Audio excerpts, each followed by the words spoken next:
Join us on the Path Radio Mix online. And to get there, type in thepathradio.com. That's thepathradio.com. And enjoy free streaming music all day long. That's it. thepathradio.com.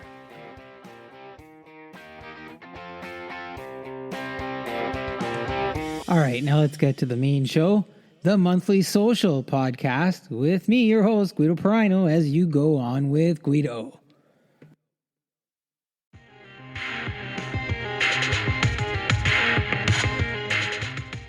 Hello, everybody, and welcome to the Monthly Social Podcast, where you get to go on with Guido. This month for July, we've got Southern Songbird Jennifer Alvarado. We're going to talk with her and listen to some of her tunes. Joining us is Ron Butler from Butler Mortgage, where we're going to talk about interest rates. I got a segment on shrinkflation. Yes, it's a thing. We're going to talk about customer experience, and we're going to touch in sports on your 2022 Stanley Cup champions, Colorado Avalanche, and all things NHL. Now let's go. Quick word from one of our friends of the podcast, Johnny Prosciutto. Johnny Prosciutto, artisanal Italian homemade products. We make it like our grandfather, or as we say, Nonno. Naturally cured, old-fashioned, and delicious. The best part? We deliver straight to your front door. We offer free shipping when spending over $99. Order online at johnnyprosciutto.com and stay safe. And when you use the code GOGUIDO, you're going to save $10 off your entire order. That's the code GOGUIDO on johnnyprosciutto.com. All right. Well, welcome to July. July 2022. We're having, so far, a nice summer. And of course, if you live in Canada, July 1st, Happy Canada Day. You could celebrate Canada Day all month long, I suppose. If you live in the United States, July 4th, Happy Independence Day. I remember when I lived in a couple of border towns, and when I lived in Windsor, between Windsor and Detroit, they would always have a big festival or festivities. They'd share the fireworks, and they'd alternate years on what day it was going to be. But you'd go down by the river there, and you'd have a good time watching the fireworks. Same thing up in Sault Ste. Marie, the two Saults. I don't know that they ever got together and did one fireworks, but, growing up, you'd have fireworks on July 1st and then fireworks on July 4th. And, I don't know, different opinions on fireworks. Some people like them, some people don't. I've always enjoyed them. I guess these days we could have stronger opinions about more important things. Speaking of opinions, when it comes to customer service or engaging with vendors, I've had a few of those. I've had a few of those lately. I don't know about you. And traditionally we say, hey, customer service, right? Good customer service, bad customer service. But, the newer term is really the customer experience or the customer journey. And the difference is the customer service being the service that you might receive, but the customer experience is your experience from the very beginning to the very end in terms of figuring out what product you want to buy and what that was like, or how you might have engaged the website, and potentially if you've spoken to somebody online or offline, or then after the purchase, a warranty period. And this is the journey, the customer journey, the experience you have, all these different touch points along the way. So I want to talk a little bit about the customer experience. Recently I went to a couple of websites, and, I wanted to get in touch with customer service because I had a question or I needed some help with something. And it baffles me that the customer contact link is always at the bottom of the website. You got to scroll, and there's somewhere in the text lines, there's something that, might say customer support or contact us, and if you ever check out Amazon, you look at Amazon, if you ever want to, chat with somebody, you got to go through 4 links after that. There was another one. Fitbit was another one. It was like, scroll. Oh, there it is. Contact customer support. So I always thought, I go to the site for, when I want to look at the product, I want to buy the product, or I need help with something. So shouldn't those three things be at the very top? Anyways, I'm getting into one of those rants, We got a lot of stuff on the show, but I'm getting into one of those rants about customer experience. And I wrote a little article on the blog, and it's called The Good, Bad, and Absent, a Customer Journey. And I want to share that with you. So, because it kind of goes hand in hand with my rant. So here I go. I'm gonna read it to you.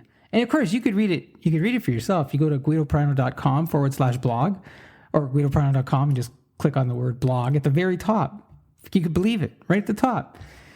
Anyways, here's the article. It's called The Good, Bad, and Absent, a Customer Journey. What do airplanes, tacos, and grocery stores have in common? This is a tale of 3 service providers. I keep hearing all sorts of similar tales on social media. In this story, the customer experience journey is very different for all 3, and maybe you can relate to one or all of them. Let's start with the bad. Air Canada. A friend recently booked a flight through Air Canada that would have taken him from Windsor to Toronto, Toronto to Vancouver, and finally Vancouver to Hawaii. The flights had been booked for months. The day before the flight to Toronto, he received a text message that the flight had been cancelled. A couple of hours after that, another text that his flight to Vancouver had been changed to Los Angeles with a 10-hour overlay. He only had 2 options: either text them back confirming the change, or call a live agent and wait on the phone for 2.5 hours. He opted for the long phone wait in hopes of maintaining his previous schedule. The phone call. The call resulted in him still having to find his way to Toronto to catch the flight to Vancouver, which he was able to reestablish. He and his spouse, however, lost their previously booked seats and were told they could not book them until they arrived in person the next day. Then another text message. After driving to Toronto and having only a few hours of sleep, another text came in from Air Canada. This time, the airline provided them with seats and requested that they check in as soon as possible. The seats, however, were not the original ones, and they would not be sitting together. An in-person visit did not yield any better. The only offered restitution was that he could fill in a form when he returns to request a refund. The landing. This was a disastrous customer experience. While Air Canada had an automated communication system, it wasn't intuitive to the needs of the consumer. Trying to reach a live agent was incredibly difficult, and when one was reached, they didn't provide accurate information. That's a lot of money to spend on a company who doesn't treat you well even before you've used their primary services. At least my friends reached their destination alive and with their baggage. Air Canada lands a D in customer experience. Now, the bad and absent. Taco Bell. From bad to bad and absent. I'm not a frequent Taco Bell customer. In fact, it had been years since I ran for the border, but one of the kids insisted on a birthday order. I folded like a soft taco and agreed. The order. Using the Taco Bell website, I ordered the party food and received an email notification with my paid receipt that it would be ready in 40 minutes. Off we went to pick up the bag of food. Anticipating a busy fast food place, I arrived about 15 minutes early in the event there were issues. Yes, consider that foreshadowing. The pickup. With time to spare, I thought we'd go in. Eventually greeted, the counter person informed us that the order had not yet been made and that she needed to re-enter it, as there was some confusion with a delivery service order. I am still somewhat confused myself on what that was all about, but her re-entering took about 10 minutes. After that, we were told the order was going to take another 30 minutes to be filled. While we were disappointed and frustrated, we waited for the order. 30 minutes had passed and still our order was not being filled. There was confusion. There was food falling on the floor. The lineup behind us was building. Then my spouse noticed that as they were making parts of our order, workers were taking it to fill drive-through orders. After speaking up, what appeared to be a manager began to mutter something under her mask at us, but refused to come to speak with us. Another fellow, who may or may not have been a manager, eventually filled our order. Nothing extra, no apologies, just here's your bag and go. Oh, and they had run out of their signature sauces, so we ended up with some Louisiana sauce from Kentucky Fried Chicken. The food. Of course, after finally arriving at home and unpacking the order, there were things missing. There were things we didn't order, and most of it was all mashed up. It was a tough eat as we tried to salvage the birthday wishes. The follow-up. A follow-up with Taco Bell online resulted in no response. Calling the Canadian Taco Bell customer line resulted in the agent giving us another number, which was Taco Bell USA. The agent at that number gave us a number for Taco Bell Canada, which was the original number we called, and they were only willing to deal with Kentucky Fried Chicken calls. After calling back the USA number, the agent agreed to open a ticket and provide us a refund in 3 to 5 business days. After a couple of weeks of follow-ups, the USA agent sent an email saying we needed to call the Canadian Taco Bell number. It's been an endless loop of no one wanting to take any accountability. Stay away from the border. The food was bad, the service was bad, the customer support was bad and absent. Every single part of the customer experience was bad, and when you add absent to it, Taco Bell doesn't even deserve a grade. They get a 0, and in this case, it's a generous 0. All right, the bad and good. We're improving. Longo's Grocery Market. One of the positive outcomes from the pandemic is that I may have perfected our homemade pizza. It's so good, the family often prefers it to restaurant bought. That said, one busy Friday we decided to order pizza from Longo's Grocery Markets through their hot food service. The in-store order.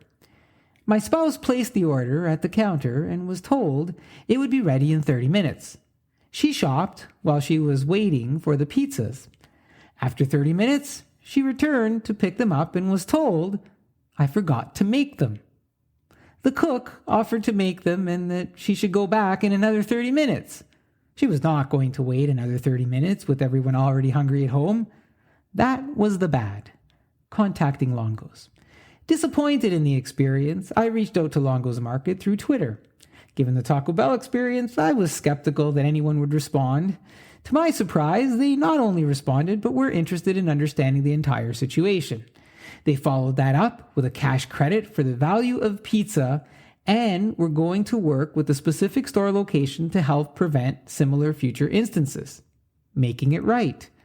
While the in-store customer experience was bad, the follow-up was good. Longo's customer care actually cared. They were responsive, they were willing to listen and validate the experience, they apologized, and they tried within their post-in-store experience capabilities. While the in-store Longo's hot food service gets an F for not making the pizzas, their customer care gets an A+ for making it right. Culture and leadership matters. Providing a positive customer experience is not hard to achieve if you have the right culture and leadership that holds the consumer at the core of their business values. It is clear to me when you look at these 3 examples that both Air Canada and Taco Bell are dealing with culture issues. Air Canada is seemingly understaffed, and their reliance on technology to interact with the consumers from an efficiency and communication perspective is having the opposite effect. While the Taco Bell location I visited had some very specific local operating issues like training, communication, ordering procedures, and leadership, their customer support is as equally bad in all those same aspects. While Longo's had some operating challenges in store, they have made a commitment to follow through on customer service post-sales and do it in a way that demonstrates respect for the customer and improvement opportunities for the store. I'm sure you have your own service stories, and I'm always open to hearing them, and maybe they'll be featured in a future article or podcast episode. Please feel free to contact me through the website contact information here in the podcast. Of course, this is an opinion article by me, Guido Perino, of the Monthly Social Podcast. All right, so there's 3 customer experience journeys that I wanted to share with you. If you have your own, get in touch with me. Now, let's switch gears and let's get on to some fun and some music. And let's get talking to Jennifer Alvarado.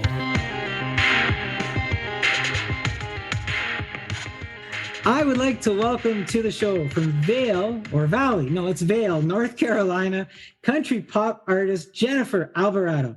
Jennifer released the Playing with Fire EP in April of 2021 and will be releasing her new album, Songbird, in July 2022. We're just around the corner from that. Named the Indie Star Radio Country Artist of the Year, recognized by multiple songwriting awards, her latest single, Curious, has us all being just that, as she enchants us with her country sensible, pop brush, sweet, smooth voice. Jennifer, welcome to the show. Hi, thanks for having me. Such a hi. It's great to be here. We were just chit-chatting before we kind of officially got going, and I was trying to figure out how to say Vail or Valley, North Carolina, right? Yes. And we just say things. Would you say we say things a little different sometimes? Yeah, everyth's a little different around here. I mean, it's the South. So, yes, everything has a drawl to it. Everything comes out a little slower at times. So, yeah. So tell us a little bit about Vail, North Carolina. What are you a longtime resident of Vail? So we've lived in our house in Vail for about 9 years. So I'm originally from about 30 minutes away in a town called Hickory. And it's basically, for a long time, Hickory was known as like the furniture capital of the United States. Like we were known for furniture. And that kind of changed as I was growing up and stuff moved out. But when I met my husband, he was from Vail. And so when we got married in 2012, his family's from here. We moved back to Vail.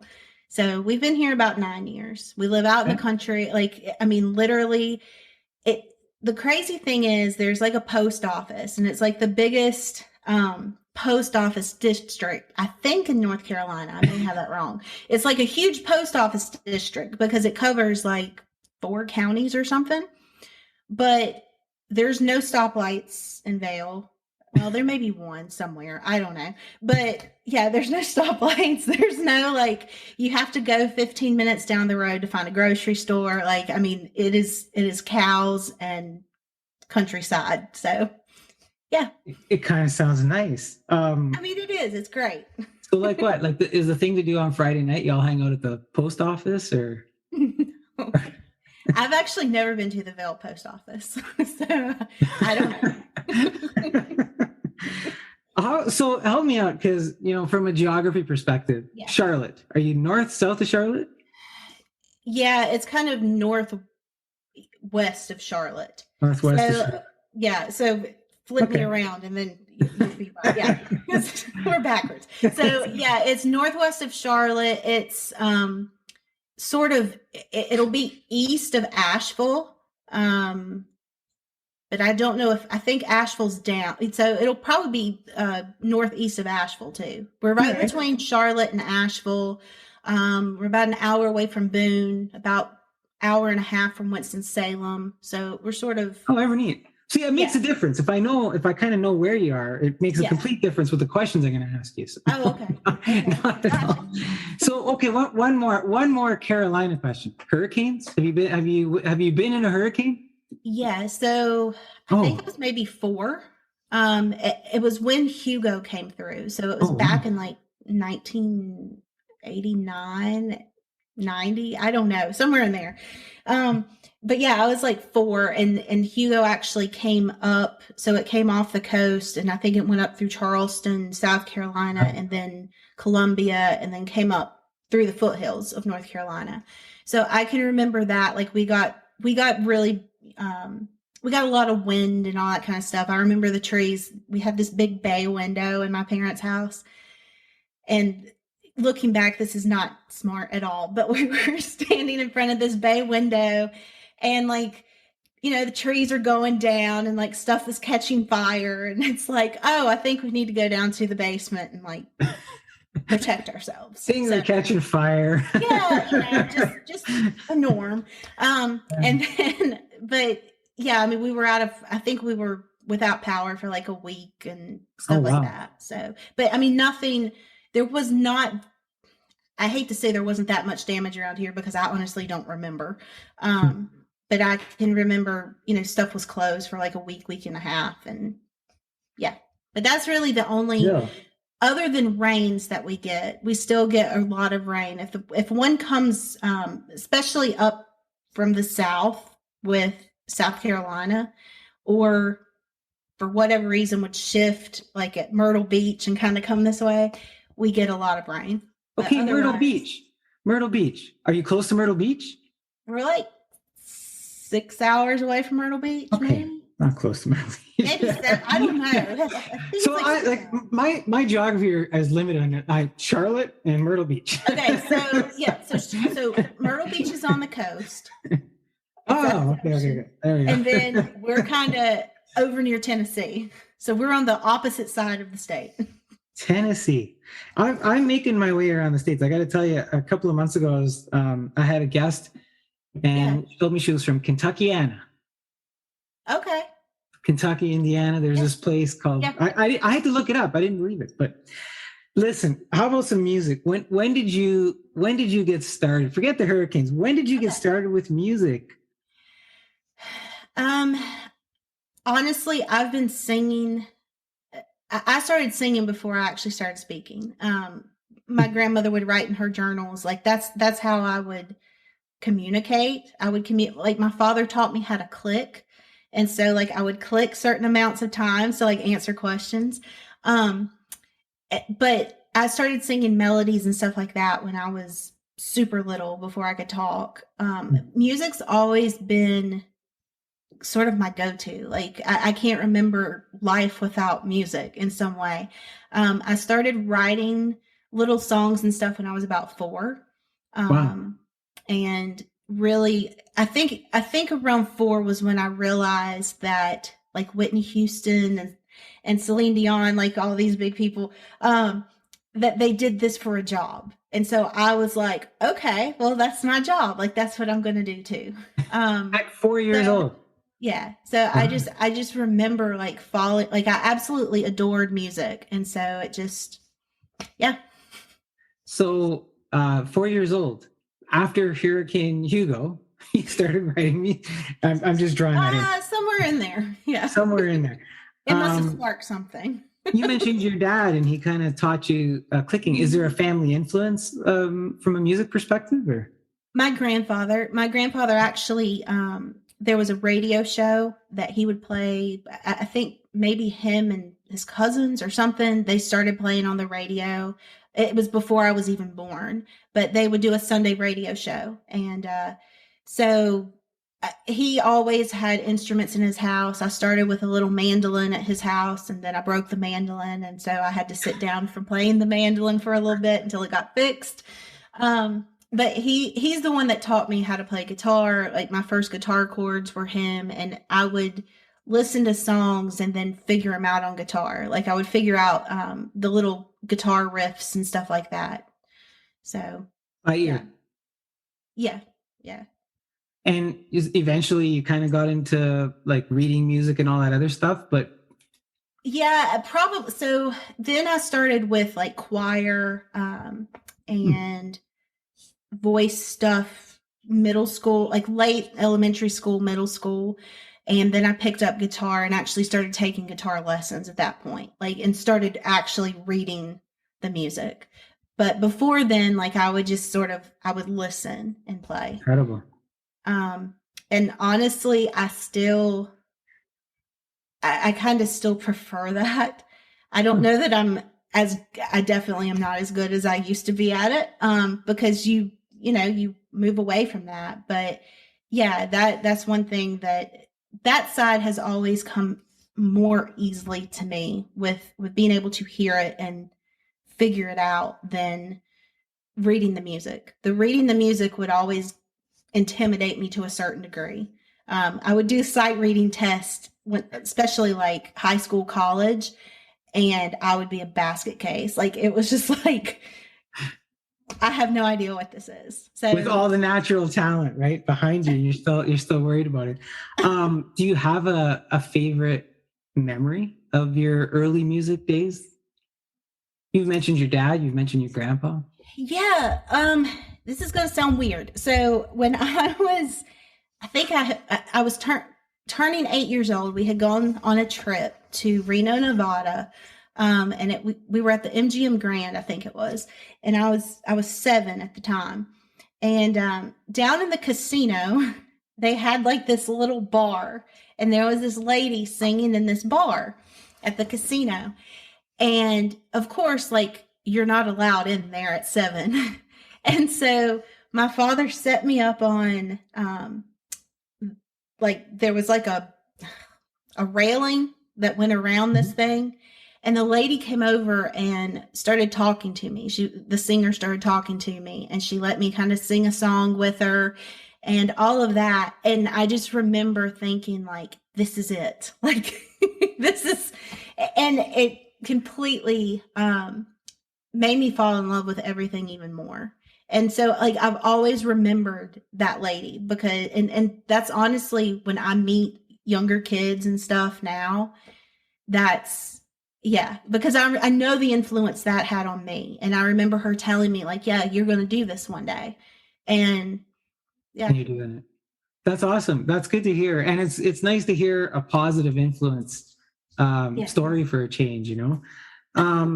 So Jennifer, I introduced you as a country pop, but you've alluded to it. There's another element that drives your music too. There's a bit of faith at times wrapped inside of it. You want to give us a little bit of insight on that too, or? Yeah. So I actually started in church. My first CD was a contemporary Christian CD. So I released that in 2015. I've been a worship leader since I was 15 or 16. And I actually left. So I was a paralegal before I went back into ministry. So I was a paralegal for a while, and then I went back into ministry as a worship leader. And actually my day job, I guess, if you want to call it that, I'm a worship director. So I lead a choir. I, plan services for Sunday, all that kind of stuff. But I feel like God gave me music. So my faith is everything. And so I want to keep that in there. Because I think that I just think as people we search and we have that missing piece. And for me, that missing piece has always been my faith in God, and that's what helps get me through things. And I believe that He gave me music to be able to relate to other people, because I'm that shy person that would just be hiding in a hole somewhere probably if I didn't have music. So, and thanks for sharing that, because I think it's an intimate part of ourselves when we talk about that and our faith. And you said you released a CD in 2015, right? 2015. Yep. What was that one called? It was called Hello Life. Right. And those were all original songs, right? They were. Available online? Yeah, you should be able to find it on iTunes. There's a couple from it that's actually on Spotify, but the whole CD is on iTunes. CD Baby, I'm trying to think where else that thing is. Oh, yeah. Okay. I'm sure you could. So early Jennifer Alvarado, Hello Life. There's 13 original songs on that, and it's available online. So check that out. If folks are interested in that, check that out. I have it on my website too. Right. And by the way, nice website. Yeah, looks really, really, I encourage you, jenniferalvarado.com. Check it out. And I'll have that in the podcast notes too. But I was checking it out. It's really nice. It's smooth. And It's an enjoyable website experience, Jennifer. Well, thanks. I'm glad. So just making some more other connections, because it's all about connections sometimes. I recently interviewed Chris Hale from the Toronto-based band, The White House. Yeah. You're featured on a White House song called Stars Collide. Mm-hmm. How did you connect with Chris in the White House up here in Toronto? So, Indie Star Radio, which sadly has kind of shut down now. We both were on there. He contacted me one day. He actually woke me up from my nap, which was not a good move, but I'm kidding. So can I tell him that? I told him. I actually told a lot of people that in a live one day. I was like, yeah, it's amazing he's still alive. No. Anyway, so he called me one day and he was like, hey, I have this song and I want you to write with me on it. I want you to listen to it, to see if it inspires you at all. And so he sent it to me. And of course, okay, I'm obsessed with stars. I have some kind of weird obsession. I've always had this weird obsession since I was really little. I think it's because Jim and the Holograms, the character Jim had these star earrings that she would turn and she would become a, big pop star. And I was like, that's all I need. I just need these earrings and life will be great. So, anyway, he sent this song and he said it's called Stars Collide. And I was like, well, duh, I don't even care what it sounds like. It doesn't matter. And so he had the chorus and then I sat down and I wrote out the chorus is basically his wife and him, they're dynamic. And so the verses are my husband and I. So our dynamic. So that's sort of how the whole song is structured. It's these two different relationships, but if you listen to the song, you think, okay. So, yeah. So that's how it got started. He called and honestly, it was the quickest verses I've ever written. I was like, I'm going to shoot these to him. He's probably going to hate them. So I sent him and he said, no, I like this. This is great. And yeah, it was the smoothest process ever. You're going to have other artists waking you up from your nap now that you told that story, because that song and that collaboration, it's been climbing the Canadian indie country charts. Yeah. Does it surprise you that that's happening? I mean, and so for folks, the Canadian indie country charts, fans vote for this, and it's the fans, the ones who are listening, that are actually influencing the growth and recognition of the song. So yeah. So I think I'm that type A personality that makes all these plans. And I think as I've gotten older, I've stopped making plans. And so what's funny is Chris will tell me what's happening with the song and I'm like, awesome. And he's like, and he has to explain it because I'm clueless. So I'm just clueless because I try to stay almost clueless with a lot of it so that it's a surprise to me. Because I think for so long, I got so disappointed with things with music that it really took the joy away. And so I'm at this place where I just want to sort of ride this thing and do my best, of course, but don't expect anything, because when you start to expect things, and you get let down. And so I guess there's that part of me, I want to do the best that I know we can do and put out a good product and know that it's good. And I think that was a thing. We knew that it meant something to us. And so you just hope that it means something to somebody else too. And I think what does well with that song is it's a fun song. It's easy to listen to, but it's a fun song. It's a positive song in a time where so many things are happening in this world that's can we just have some good news? And so there's I think it's one of those songs that just, it makes you feel good. And therefore I think that's why it's really working. But yeah, I mean, as far as I knew it was a good song. So I want to say, like, yes, I thought it would do pretty well, I guess. Yeah. But at the same time, I don't want to expect anything. No, that's fair. And I think that the song is relatable to folks, and maybe with the intertwining of those stories, that's where the fans are kind of drawn into it or whatever. But you said planning. Are you planning to come to Canada at any point and sharing your music live here? Or? I would love that. Yeah. I got to figure that out, but I would love that. Yeah, I'll go wherever. As long as I can get there. I mean, yeah. I think you'd be come to Canada. Come to Canada. You'd be a welcome musical addition to us over here. So, I want to touch on something, and you started to kind of talk about a little bit, expectations and highs and lows and things like that. You recently posted a tweet that I came across, and it said this: it's important to think about the words we are speaking over ourselves. I have suffered from anxiety for years and tend to overthink. Maybe some of you can relate. This song helps me. Peace Be Still by Hope Darst. Yeah. That's a lot to share online. You're very trusting to share that.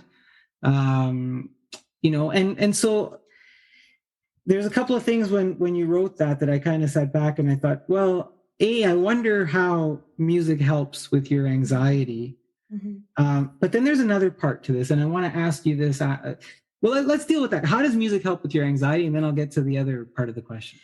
Okay. Before we get into a conversation with Jennifer Alvarado on anxiety and how music helps, let's hear from one of our friends of the podcast.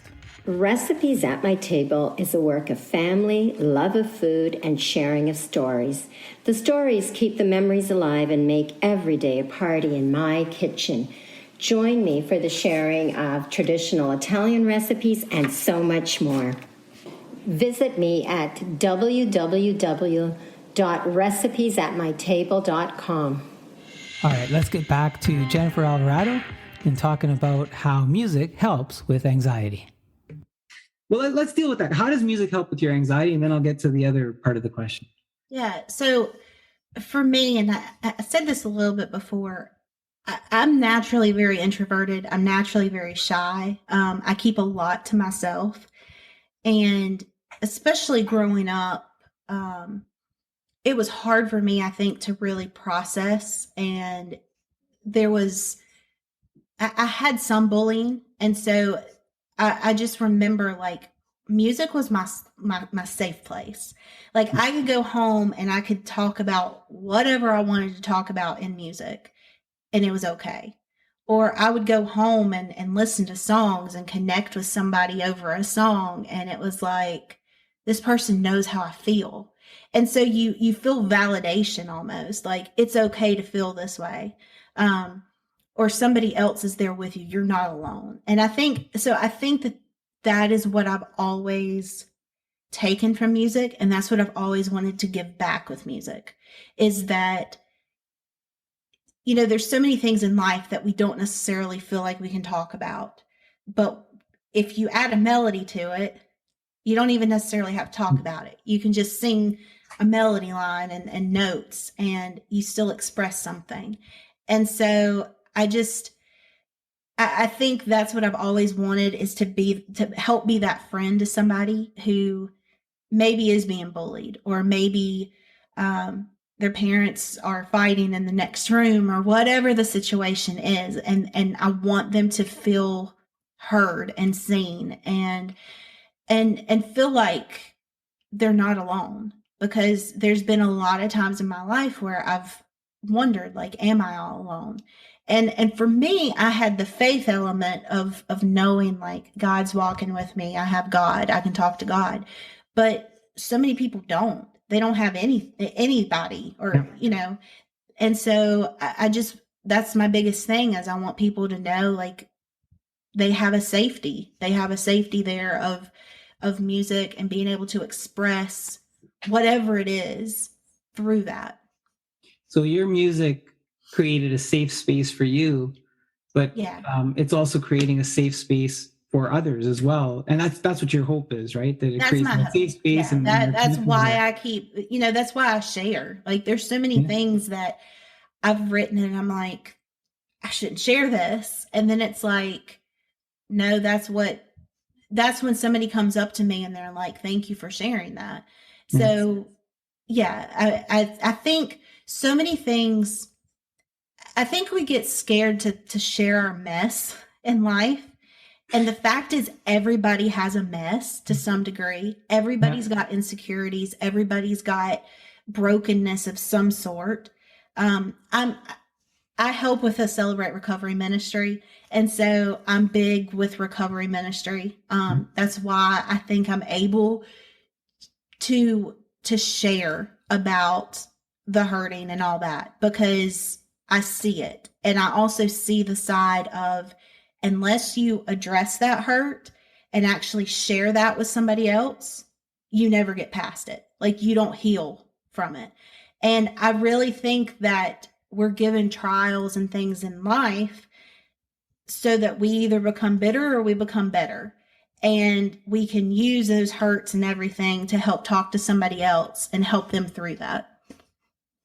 Jennifer, you said it a couple of times. For folks who might not know, what is recovery ministry?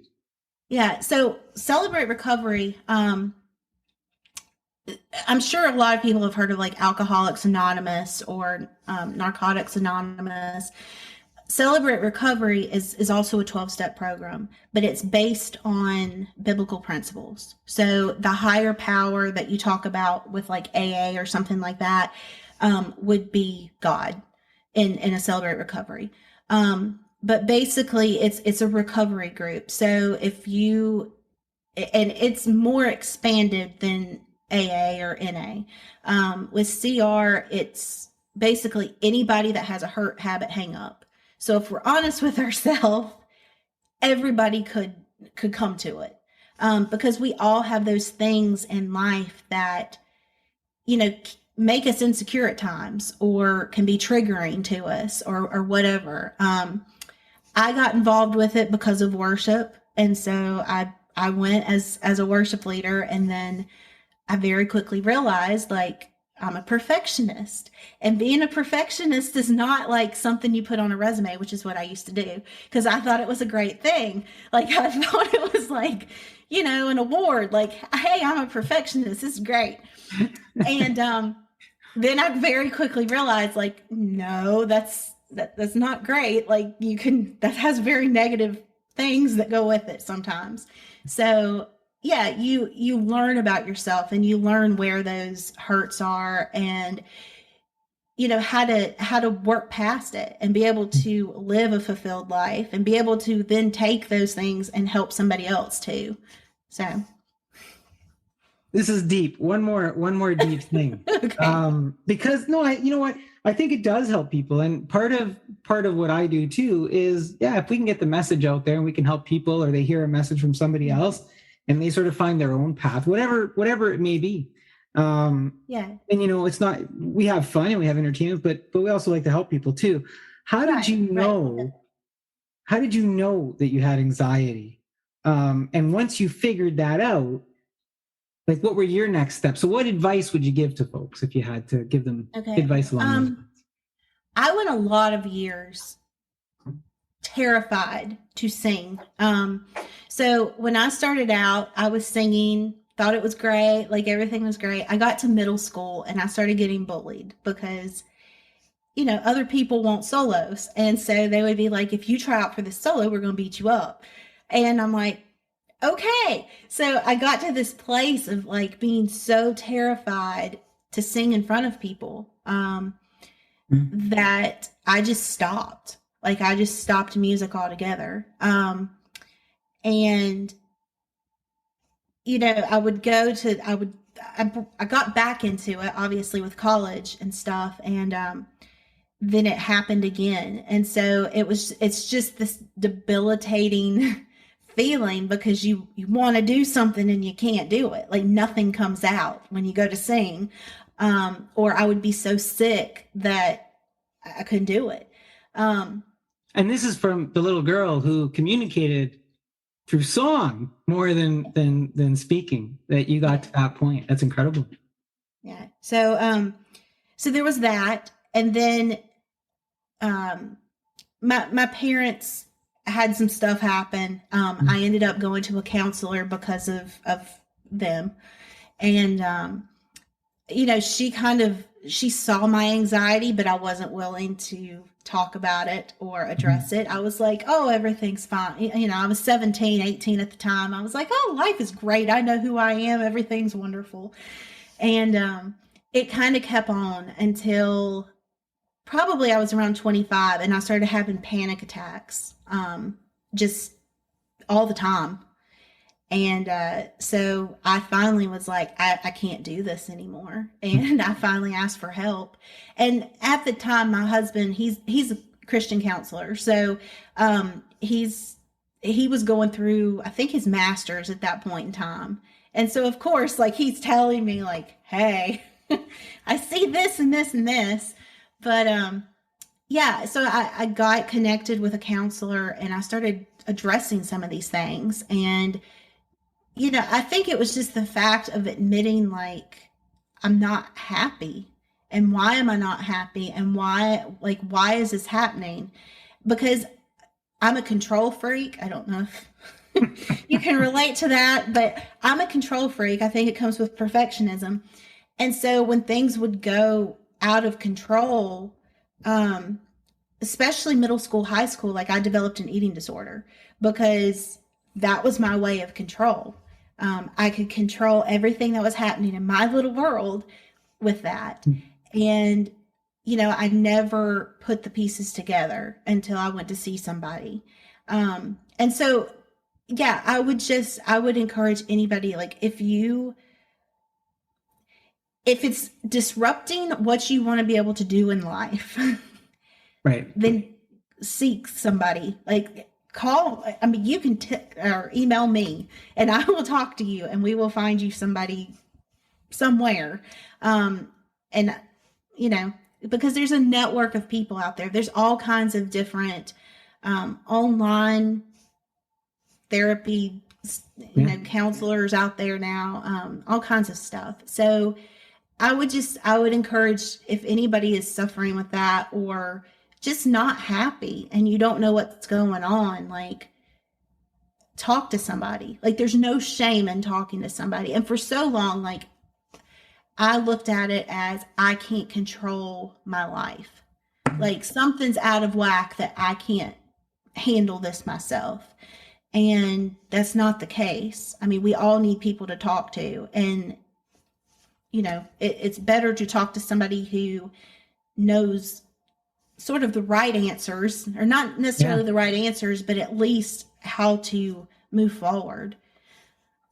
So that's an incredible journey in the arc there. And the encouraging part here is this: you went from your happy music spot to not doing it, but then through a series of signs and signals enough to say, hey, I got to do something different here. I want to get back to my happy place. And you've gotten back to your happy place. You're playing music, you're sharing it, you're singing. Yes. Those are all encouraging things. So, well, and I think the thing is, like, I still have anxiety, and I've always said, I think it was little Jimmy Dickens, old school country. I think it was little Jimmy Dickens that said something like, basically, if you ever stop being nervous, that's like, he said that's when he was going to just, stop doing this. And I've always said that because to me, that little bit of nervousness means I still care. It means that it's still, I still want to do my best. I'm passionate about it. So I invite that little bit of nervousness, but it shouldn't be to the point it cripples you. Right. And so that little bit of nervousness is going to give us a new album in July. And it's called Songbird. Yes. Now I don't know if I got this right. There's multiple parts to this album. There's going to be 2 parts. So Tell yeah, us a little bit more about it. yeah. So as I was going through this, it just sort of, this whole album's sort of a journey. And so I sort of wanted to release it as part 1 being all these questions that, you start in this relationship and it's great. And you think that, you've really connected with this person. And then like, it just starts turning, into a whole other cluster. And you're left with like all of these questions, all of this hurt. And what do you do with that? And so you have this part 1 that's sort of that journey. And then this part 2 that sort of answers all of the questions. And so it just made sense to me to be able to kind of, and also with music these days, I feel really old for just saying that, music these days. Anyway, all kids back in my day. But so much, it's so quick now. Our process of actually recalling stuff and retaining it is so short.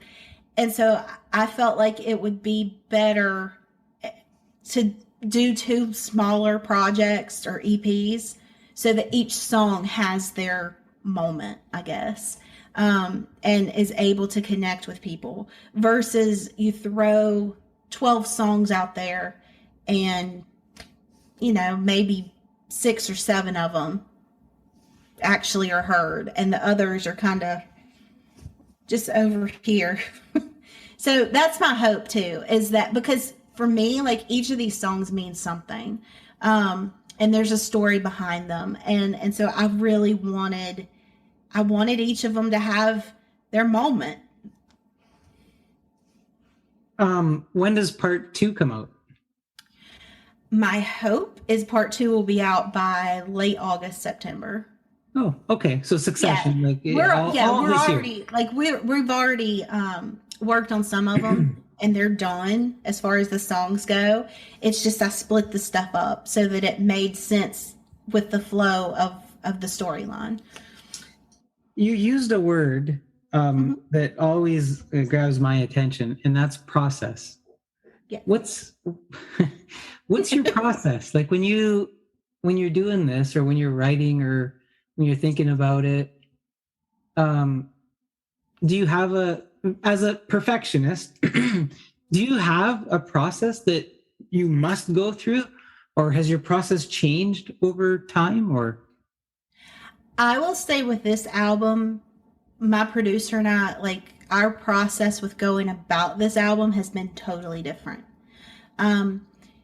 Before I went in with this whole, I would go in with a bullet point list, basically of like, okay, this is song 1, 2, 3, 4, 5, 6, 7, I would already have sort of everything worked out in my head, all this stuff, where this time I wanted to get outside of my box. I'm very bad about getting into this box and thinking, well, this is what works. And that's what I did with the Hello Life album is, it's your typical contemporary Christian album.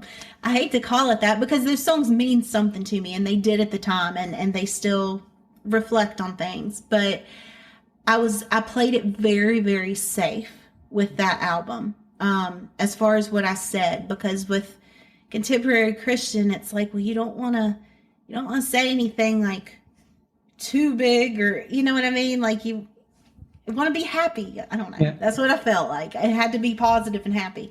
And that's just not real life. Like you're going to have bad days. And so I feel like with this one, I mean, we would go in and basically like, I had the song for the most part, but we would try different things. We would try different elements. We would,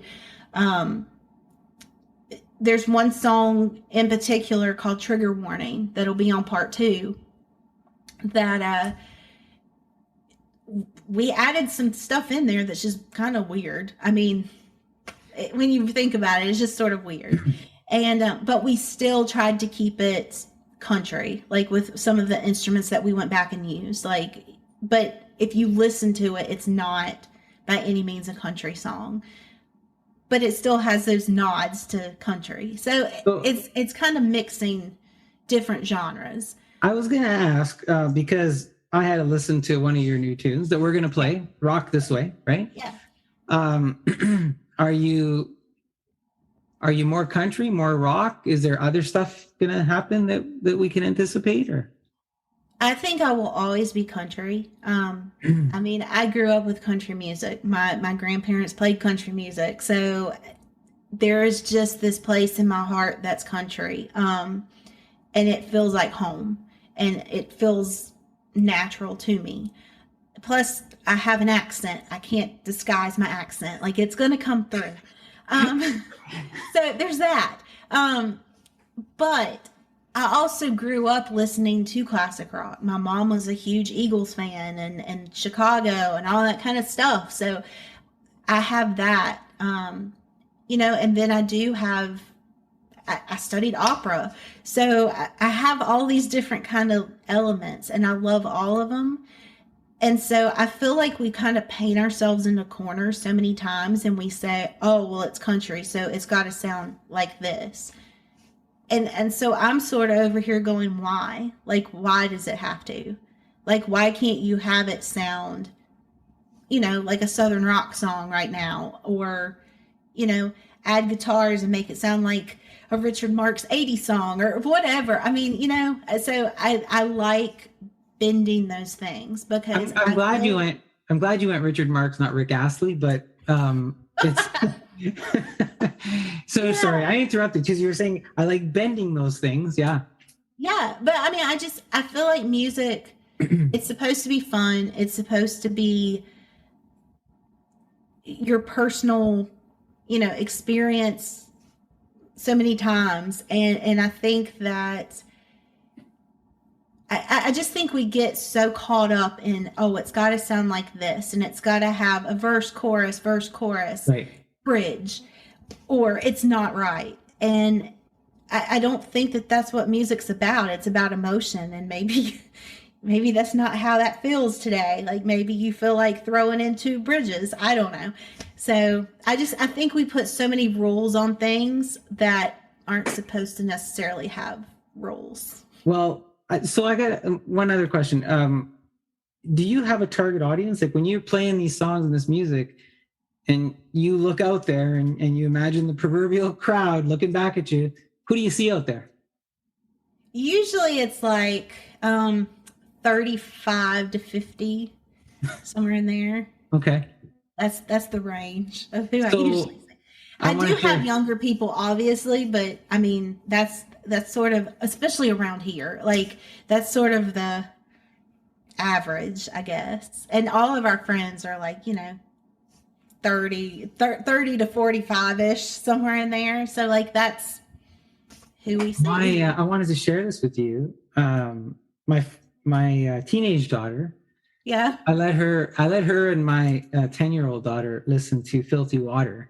Yeah. And we had it playing in the van. I have a van, so I had it playing in the van. No shame in playing.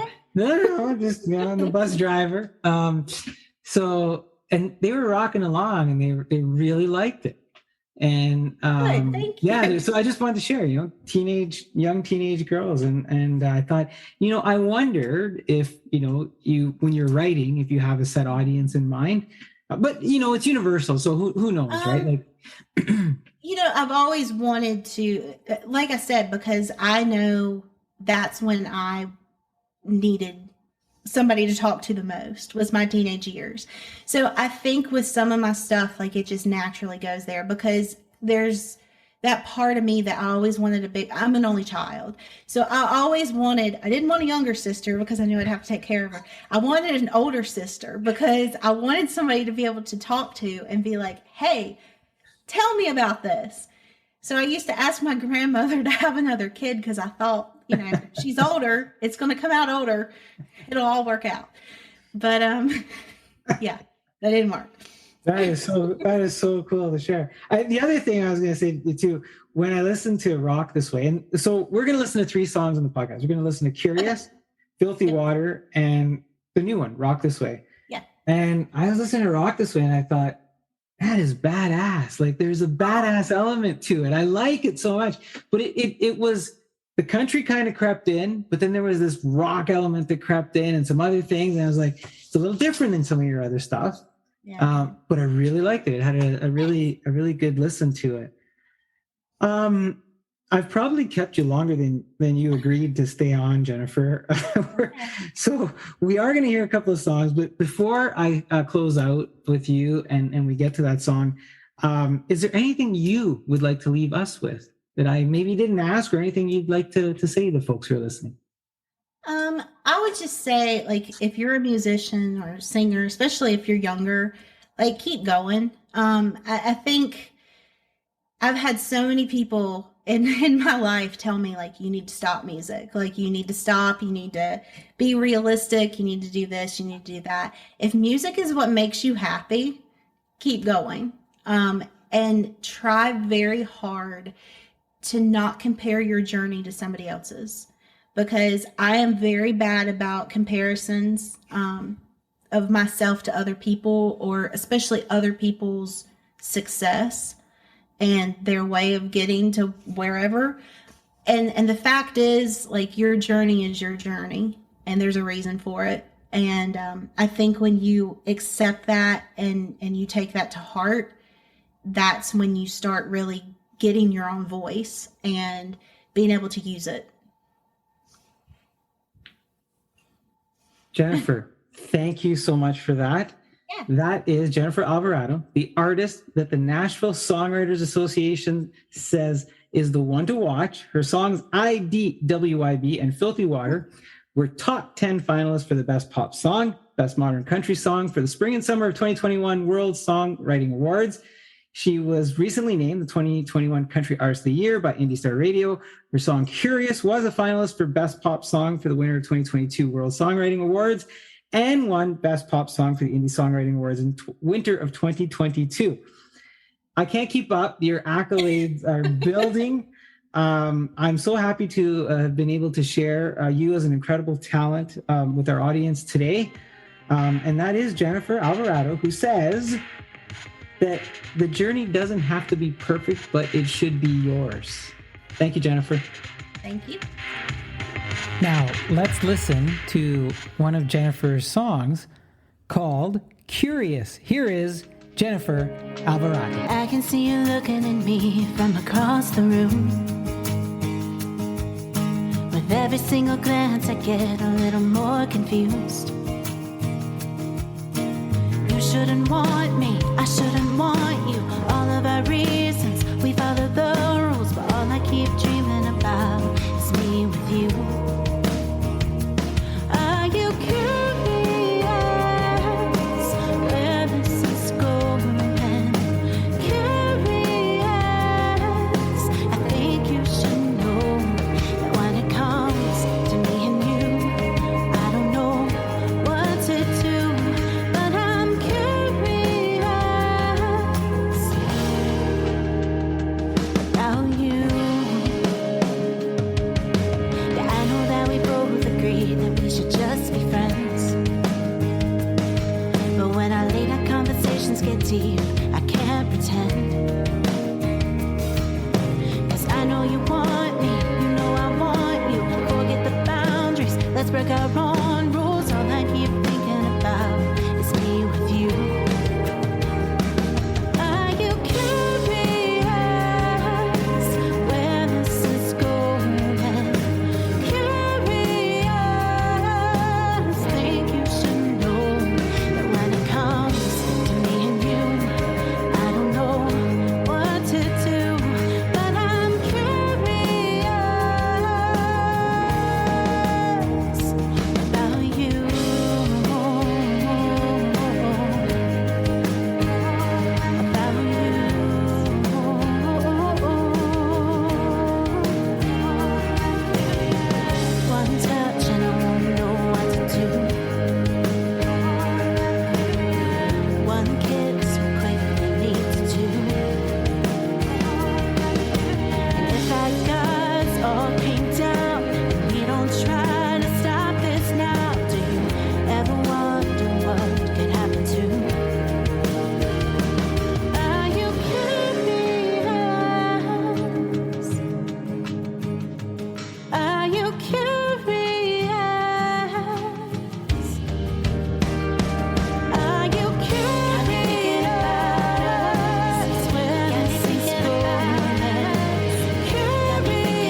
by Jennifer Alvarado, who you can hear on thepathradio.com.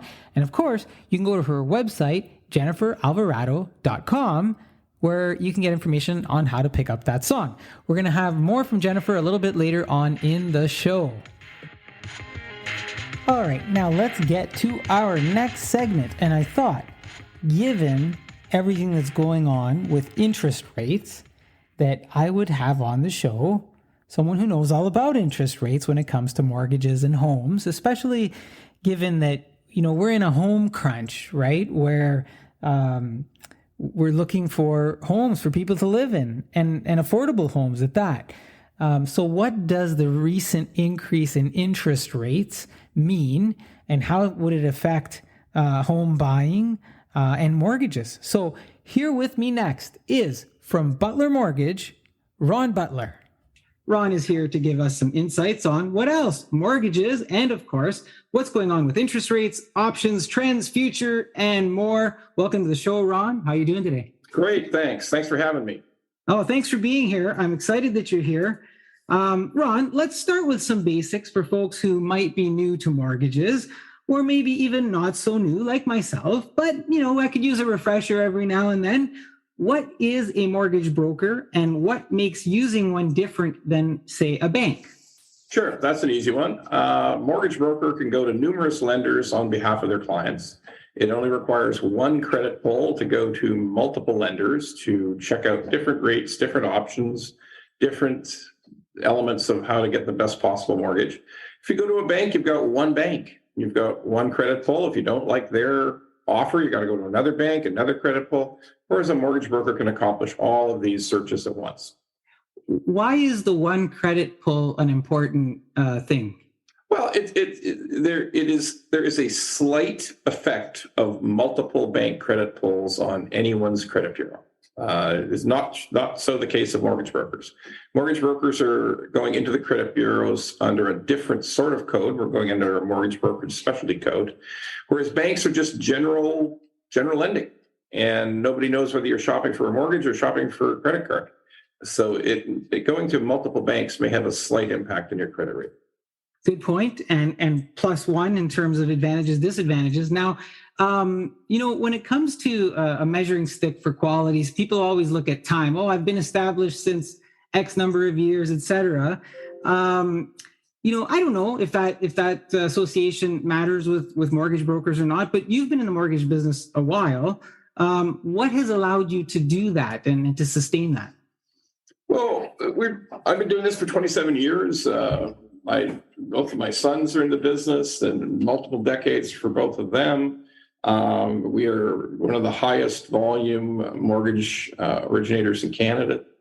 And it gives us access to deep relationships and a wealth of knowledge about how mortgage lending works and what's the best possible outcome for our customers. Now, Ron, it seems like I've called there a few times, and the contacts, when I call, the handoffs seem pretty crisp, and the information seems to flow. Sometimes you call someplace and you go, well, what's your name? What's your account? Or what's your birth? I didn't have to repeat any of that. Well, I'm not going to beat up the banks. I mean, the banks supply most of the mortgage money in Canada. But the truth is, in dealing with a mortgage broker, you're dealing with someone who just does mortgages. When you're dealing with a bank, you could be calling a call center who handles everything from RSPs, credit cards, bounce checks to mortgages. And it's pretty tough to have a great deal of expertise and a smooth client relationship when you're taking calls from literally everyone. So that's one of the big differences. Sometimes, just like in the medical profession, specialization helps. So if you've got a problem with your back, you're better off with a back surgeon. It makes sense. And, you've got that relationship as a foundation. Now, you've said bank a few times. The Bank of Canada recently introduced a series of interest rate hikes to the prime rate. What does that mean in terms of mortgage rates and how people borrow money? Well, what it means is that there has been an increase for everyone who has a variable mortgage rate, that their interest rate has increased. For everyone who has a home line of credit, sometimes referred to as a HELOC or a secured line of credit, For all of those customers, their cost of borrowing has increased and their payments have increased. In the case of variable rate mortgages, sometimes your payment doesn't increase at all. It's just there's less principal being paid down and more interest as the mortgage is amortized. So the major effect for Canadians is that interest rates are up. It's not just prime rate. Fixed rates have gone up in a way that we haven't seen since 2008, for 14 years. Right now, as of today, all banks have moved up again.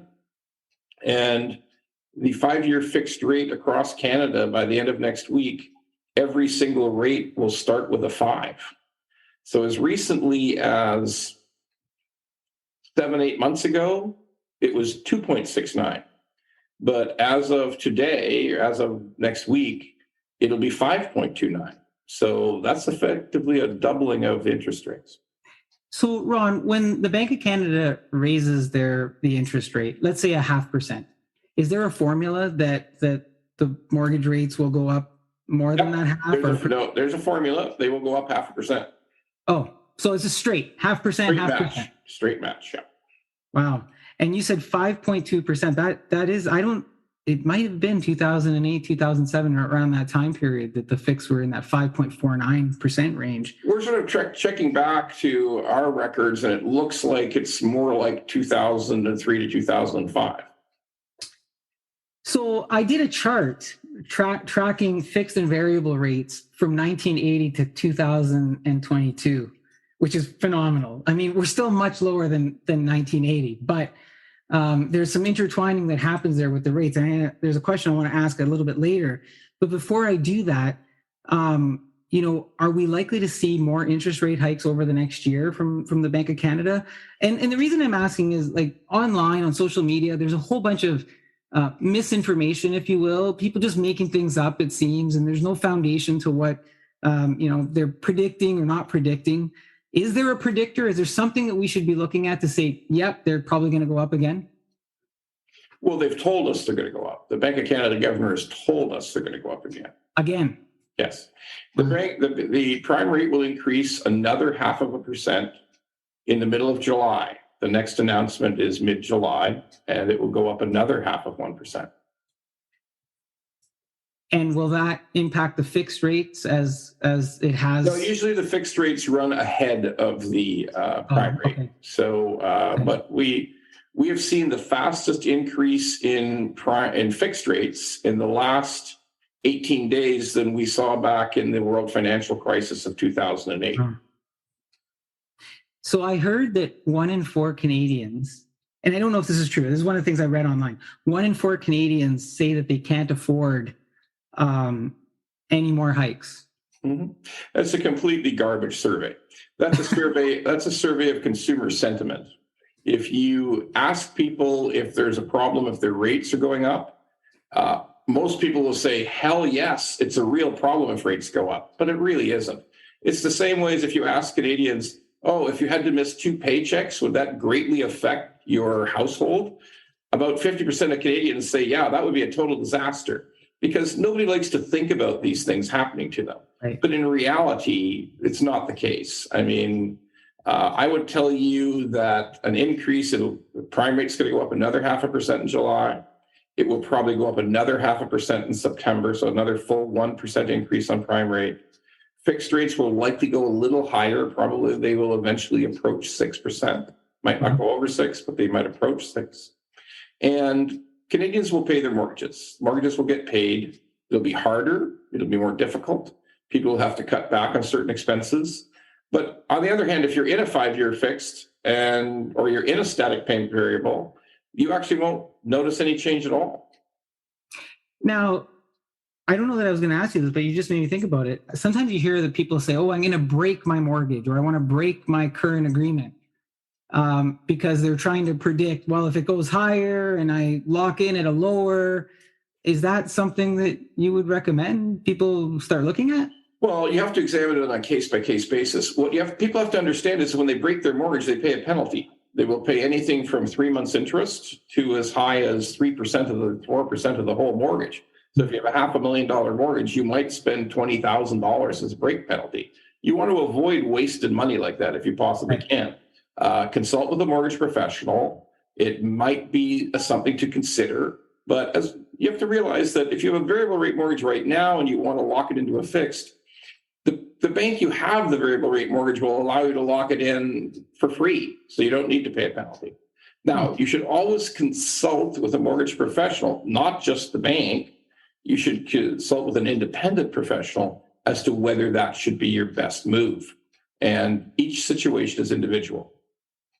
Very good. Now, if we keep talking about fixed and variable, if you're getting a new mortgage or a renewal, whatever the case may be, I'm looking at data, and there's only 2 times that I see in 1982 and maybe 1990 where the variables seem to be higher than the fixed. Does that sound right? It also happened briefly in 2008. 2008. So does that sound normal then, that would be the case? So is variable better than fixed, even heading into the next 6 months for folks? Well, it's all about when, the difficulty with mortgages is time. Time is the hardest thing for human beings to manage. It's very difficult. We like to think, we typically just think about what's going on right now. We don't think about what opportunities were in the past or what may even happen in the future. So the truth is, if you took a fixed rate mortgage in September of 2020, when you get a fixed rate mortgage for 1.59, 1.69, you're very fortunate. You would never break that. You would, as much as possible, want to leave that alone.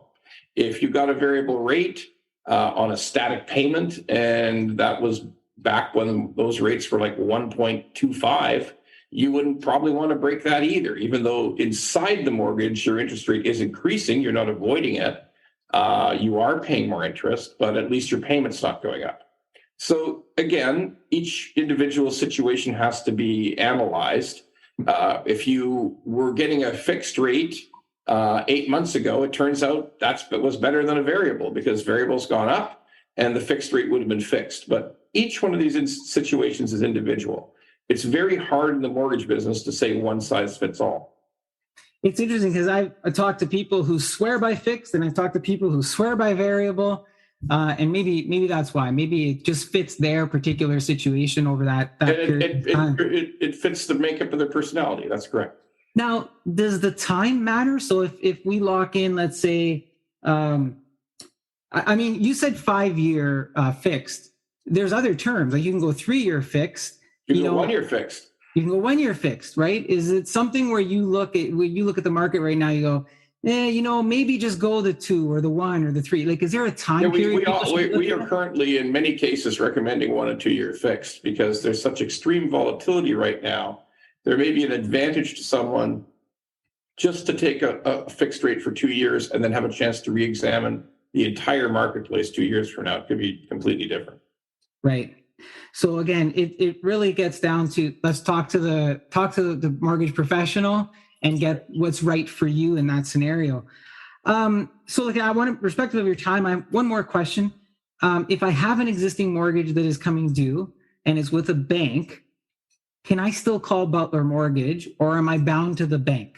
Is there something that bounds? The law of Canada, the way the Mortgage Act works in Canada, is that at the end of each 5-year term, the mortgage matures and you have no penalty whatsoever to consult with other banks, other institutions, with mortgage brokers, and really shop to find what the best possible outcome would be for you. And there's no penalty to leave on the maturity date. And is there a time period that I could start doing? Like, do I have to wait till that, that last 90 days before the renewal date? Yes. 90 days. There you go. So just some information for folks. Ron, thank you so much for doing this. I'm hoping that it helps out our listeners and they're going to understand more about mortgages. Maybe you'll come back in the future in 6 months and we'll talk more about what's happened with the Bank of Canada. But before I let you go, is there anything you'd like to leave us with? Sure. This is a very turbulent time in the mortgage business. People have a lot of concerns about what are happening with rates. People are concerned about what's happening with house prices. The best information I could give you is, for some people, there's no reason to panic. In many cases, your renewal dates are years away. You have good rates. And always consult with a mortgage professional. There might be a much better deal available than your bank is offering. Ron, thank you so much. That is Ron Butler that says, "Don't panic," from Butler Mortgage, giving us mortgage insights. I will have contact info for Ron and his team in the podcast notes if you want to reach out to them for more information. Thank you again, Ron, and much appreciated. Take care. It's my pleasure. Thanks again.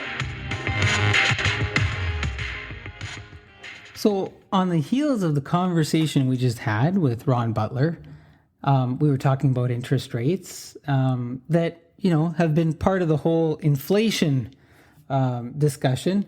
But there's another term that is out there these days.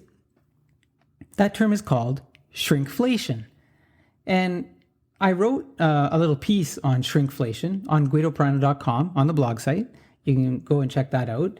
But I'm going to cover that off here today for you because I thought it kind of goes hand in hand with the whole interest rate thing. So the topic here is shrinkflation here to stay? Now, the term shrinkflation isn't new. It seems to come and go associated with the cycles of inflation. If we consider Newton's third law, that reflects as something like, to every action there is always an equal reaction, then it is fathomable to believe that as something inflates, something else might deflate. Well, in this case, shrink.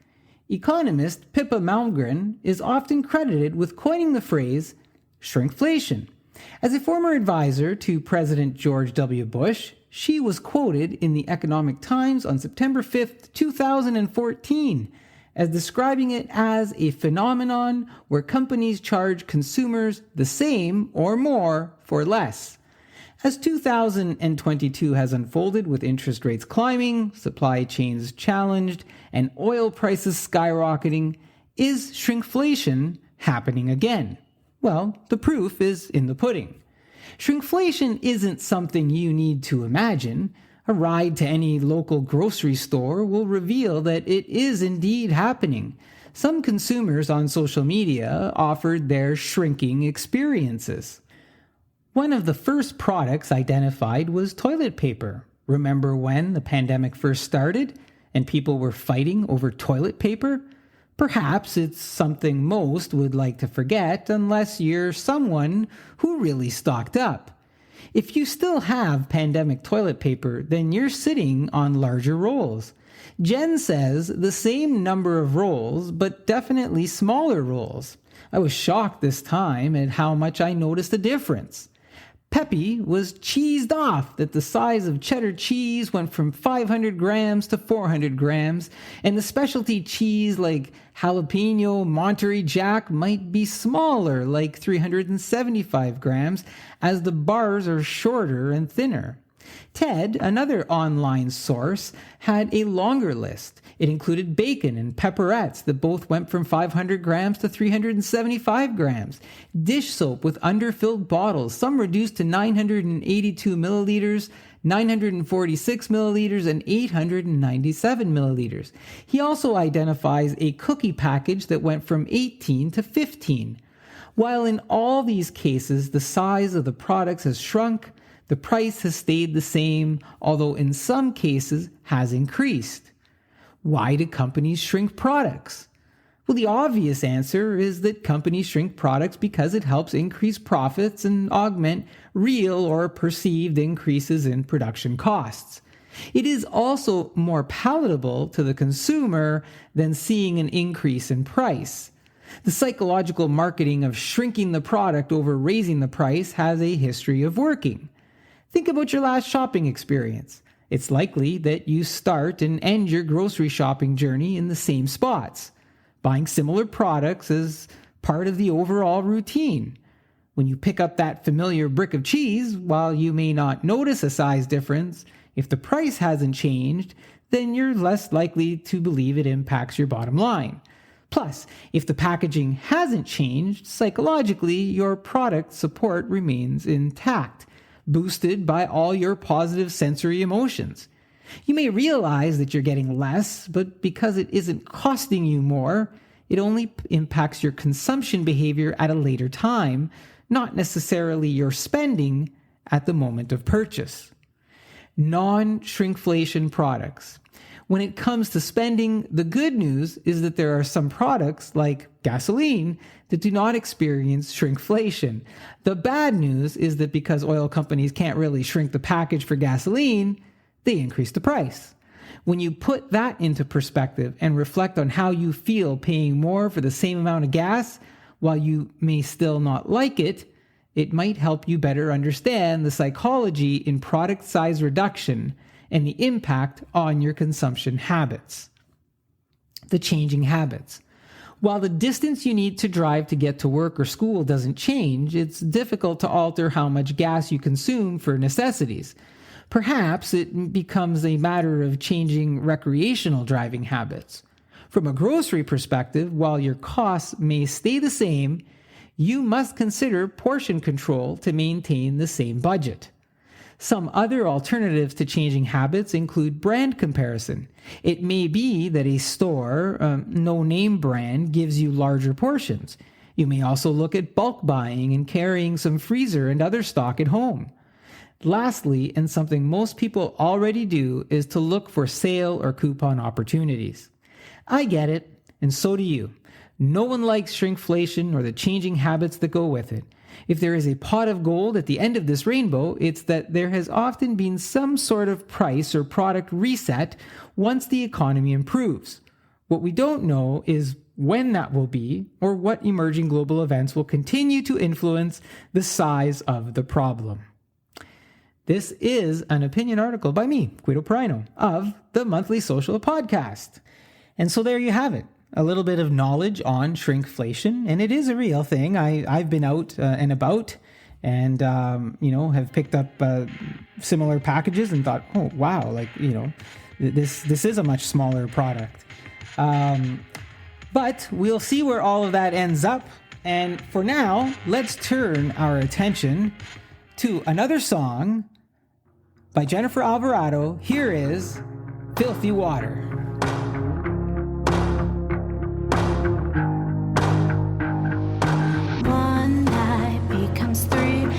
Time you talk to me, light a match and watch it burn. Soon the table's gonna turn.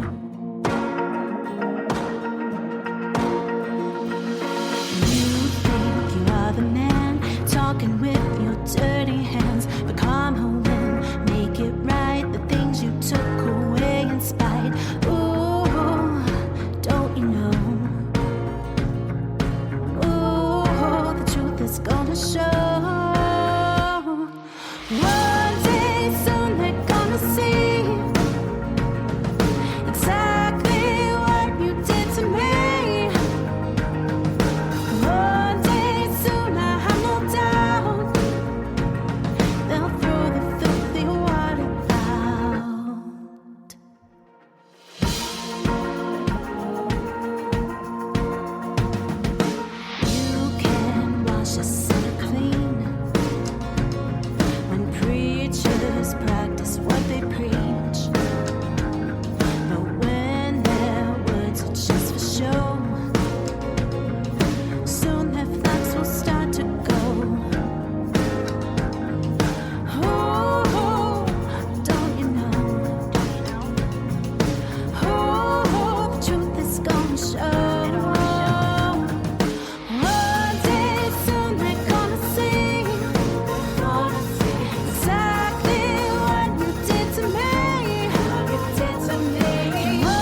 Filthy Water by Jennifer Alvarado. Now listen, stay tuned, because at the end of the show, we got a special surprise, a new song from Jennifer.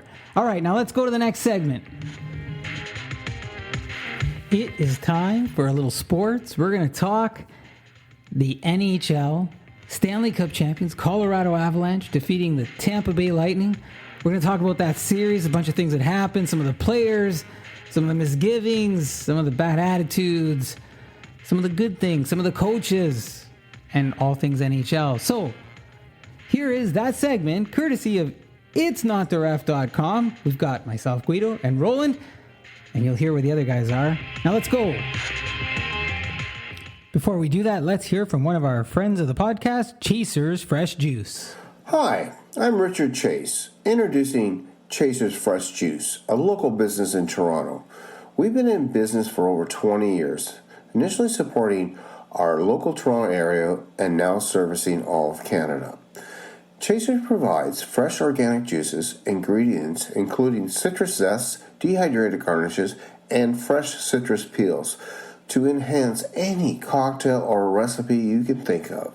We have successfully supplied restaurants, distilleries, craft breweries, and bakeries across the country. Reach out to orders@chasersjuice.com for any questions you may have.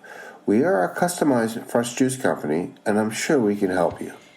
Thank you. Chasers Juice is one of the best juices I've ever tasted. If you get a chance to, reach out to Richard, or there's several restaurants in the Greater Toronto area that serve his product as well. So check that out. All right, let's get to that last segment of the show.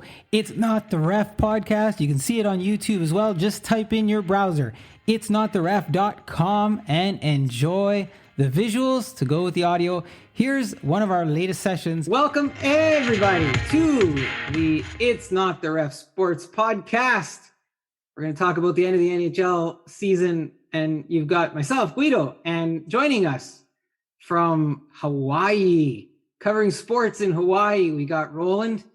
Welcome from the palm trees. Those are real palm trees waving in the background. But we'll get to that.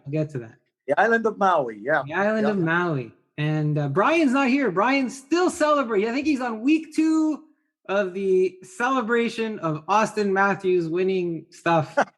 He's out there partying like Kucherov, like it was 2021, not 2022. He's got his shirt off in some bar somewhere. Yeah. Probably, yeah.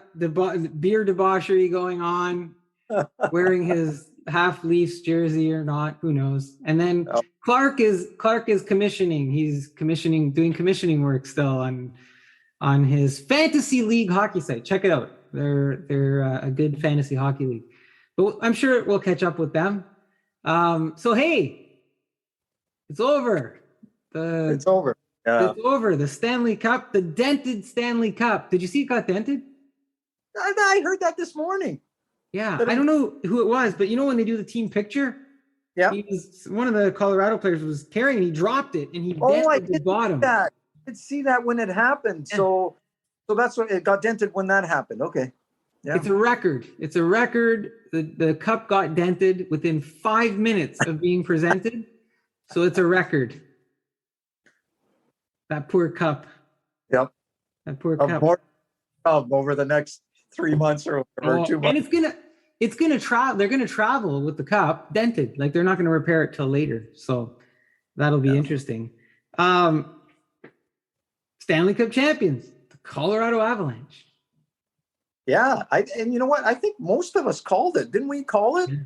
I think most of us called Colorado to win. Like when we did our pool stuff on for this podcast, the four guys. Yeah. Brackets, and I think most of us called Colorado. Yeah, I didn't bring. I'm not going to bring up the brackets because I want the other two guys to be here just in case. Right. I have to look to see, right? Just in case one of them lost or something, so I could rub it in. But either two or three of us had Tampa and Colorado in the finals. So I didn't have Tampa. I had Florida, but it was you had a Florida team. I did, but the Panthers were a disaster. So. I think for the most part we were all around it of who we thought would be finals. Yeah. Did you see the Did you see the John Cooper Too Many Men stuff? Yes. And there in Hawaii, so you saw that. And I did an episode on my own, right? Because everybody was all over the place where I was talking about that. What did you think? Was it Too Many Men? Like or what? What? I think like when they went through it a little bit more deeply, they showed that he, like, I think Kadri jumped on before that guy was, I don't know, what's the customary thing? 5 feet from the bench? I think they said he was like, he could have been 15 to 20 feet away when Kadri jumped on, right? And, then they started circling everybody. I thought it was Too Many Men when I first saw that part of the video. I thought, yeah, that's too many men. It's hard. I mean, with people jumping on and off, it's a fluid thing, right? That's going on during the game. I bet you they can call that call all game long if they really want to, right? And then they also talked about last year when Tampa scored a goal with 7 men on the ice too. So you really can't complain about it unless it's totally obvious, like when there's 6 or 7 skaters on for a period of time, right? Yeah. Like 15 seconds, and it's obvious. It's like that's too many men. But if it's during a line change, it's so hard. It's so fluid. It's so hard. I thought Cooper was just playing it up a little bit. I thought he was lobbying for the next game and kind of playing the long game, a little bit more than anything. But yeah, I agree. Yeah. Did you see? Well, before we even get to that, I know he's a Stanley Cup champion goalie now, but Darcy Kemper. The Colorado Avalanche did not win because of Darcy Kemper. No. But they could have lost because of Darcy Kemper. Yeah. They could have lost because of Darcy Kemper, eh? Yeah, and it just goes to show you that do you really need a all-world, all-star goalie to win it all? It's nice to have one if you do have one, but I think if you surround a decent goalie with a good team, with good defensemen and good forwards that come back and help the D-men, I don't think you need a $10 million goalie, because I don't think he stole any games, Glee. He didn't steal it. Even the shutout game was I might get criticized for it. A shutout's a shutout, but I thought it was a bit of a weak shutout, like I didn't think it was a dominant shutout by any means, Actually, when he got hurt and they put that French kid in that, I thought he was better. He was playing better than Kepler. I thought, wow, they might keep him in net instead of, if he gets better, but yeah, it really didn't matter with Colorado. I didn't get, like, when I watched that team, it was like, I wasn't nervous when the forwards had the puck. I wasn't nervous when the defense had the puck, but when they were shooting on Kemper, I was like, if you're a Colorado fan, you got to be a little nervous watching him if he's going to make the stop or not, Yeah, that's true. Whereas on the other end, it was Vasilevsky, and you're like, you're not nervous, right? You got that confidence where you're like, he's going to stop most of the shots he sees, right? Like so. But I've never seen so many goals go in deflections, like off skates, off a knee into the net. But maybe it happens more often now because it's so hard to score a goal. And these ones that do go in, are those type where it's like 3 bounces and the goalie has no chance and it's in the net. And McDavid didn't have that. Like, Cooper was pointing out, McDavid didn't have that strong of a series. He got lucky bounces and lucky goals, and he did, right? Although the last game, the winning game, he had a strong game, and he was playing well without the puck, but he wasn't putting the puck in the net. And he seemed to be held back a little bit in terms of what his style is to freedom on the ice, if you will. But I don't know if there's any truth to that. It's an observation. Yeah. Did you, now I asked you about Kucherov. Right. And many episodes ago, we covered sports biggest jerks. And last year, I was never a fan of Kucherov in terms of his behavior with the beer drinking and the nakedness. And, I didn't think it was becoming of a champion or whatever. And I got criticized. Brian called me out and said, "Oh, you're not modern. That's a modern, Kucherov is modern," and all those sorts of things. But with under 30 seconds left in the game, right? The puck's going down to the Tampa Bay end. Kucherov had broken his stick earlier, a few seconds earlier. Icing gets waved off. Hedman is coming back up the ice with the puck. Kucherov is at the Tampa Bay Lightning bench, and he doesn't have a stick, and he's waiting for the equipment manager to hand him a stick. And the equipment manager, maybe he didn't see him or he didn't know, but you see Kucherov taking his glove off and whipping it at the equipment manager, and then whipping it again. And then if you look closely, like the equipment manager is like ducking because he's Kucherov is throwing things at his own equipment manager. Like, you know, if that's not being a jerk. Yeah, I missed that. I must have walked out of that room because it was near the end of the game or something, and I missed that whole episode. So I mean, if that's what happened, I mean, I don't know, Kucherov. I'm not a fan of his either. I mean, he's a great player, good scorer, but yeah, if you're the Tampa Bay Lightning, though, we've seen him in action. So if you're the Tampa Bay Lightning, don't you discipline Kucherov for doing that to the equipment manager? Shouldn't you? You should probably say something to him. Like that's a matter of respect, right? Right. You have to respect those guys. They take care of you all year long, right? Yeah. You got to respect the people around you, and yeah. If he was in Montreal, they'd trade him. They'd trade him something like that, right? You're done. They would trade him for nothing. You're right. gone. You're done with the team. We don't want you. We're gonna take that 9th round pick for a 50 goal scorer. Oh no, that's Austin Matthews. No, 60, 50 and 50. That's Austin Matthews, right?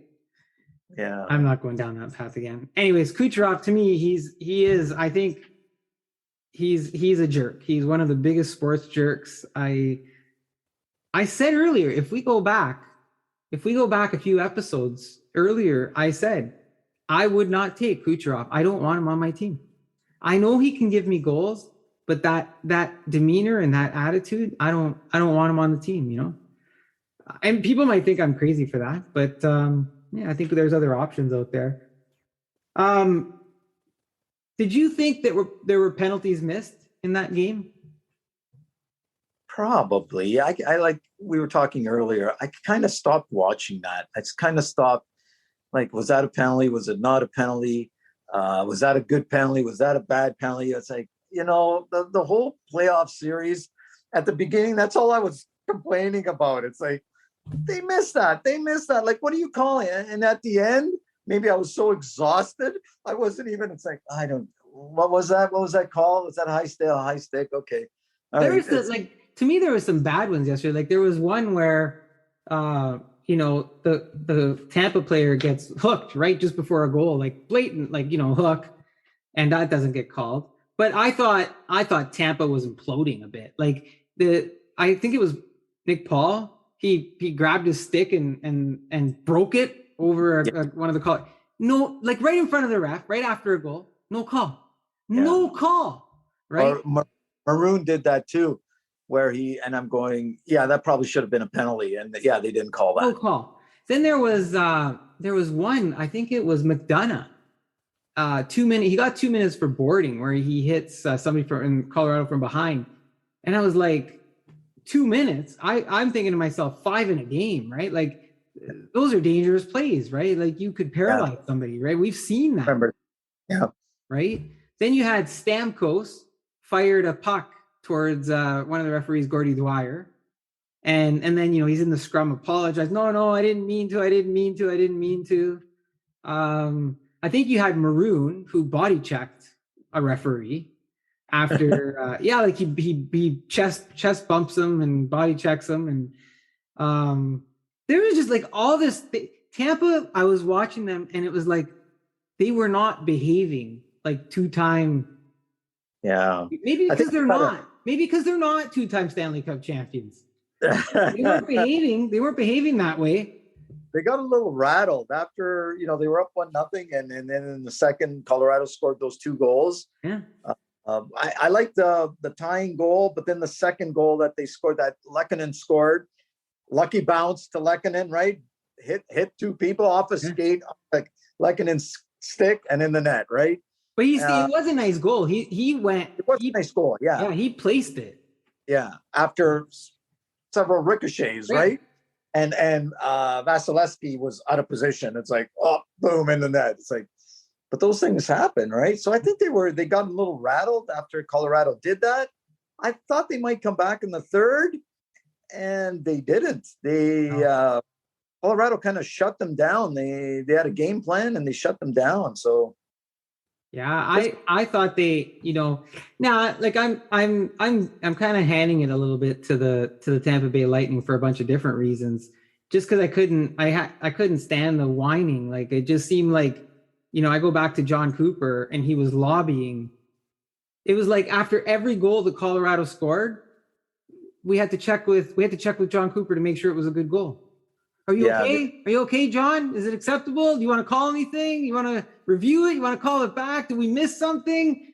Want to fill out? Let's go fill out this form, John. Like, let's make sure it's okay with John Cooper, right? I was like, man, like I had enough of that, But Lekkonen gets traded from the Montreal Canadiens, and a lot of people were like, "Oh, what a horrible trade for Colorado," and they gave up too much. Justin Barron's a good defenseman, right?